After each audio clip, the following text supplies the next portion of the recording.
দেখো দুপুরে মেনু নিয়ে চলে এসেছি, সাদা ভাত, শসা, দেখো মাঝখানে থেকে সুন্দর লঙ্কা, এপাশে একটা কাঁচা লঙ্কা দিয়ে সাজানোর জন্য কি সুন্দর সাজিয়ে নিয়েছি বন্ধুরা। আর দেখো ডাল তোমরা আম দিয়ে খেয়েছো, আমি আম দিয়ে ডাল দিয়ে টক বানিয়েছি বন্ধুরা। এটা পুরোটাই টক।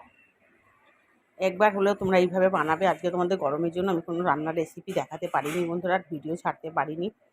একবারে ভাতের ভিডিওর সাথে দেখাচ্ছি। এটা কিমা চচ্চড়ি, সব রকম সবজি দিয়ে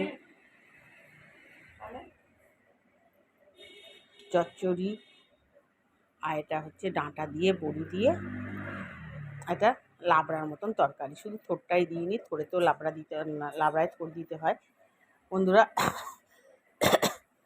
ভীষণ শরীরটা খারাপ। টাটা, বাই বাই, রাখছি, নমস্কার। তোমরা সব ভালো থেকো, সুস্থ থেকো। একটা লাইক কমেন্ট শেয়ার করতে ভুলো না বন্ধুরা। আজকে বেশি কিছু করতে পারিনি বন্ধুরা, এইটুকুই করতে পেরেছি। এই ডাল দিয়ে এই টকটা বন্ধু, তো একটা লাইক কমেন্ট শেয়ার করে দিও। Tata, by.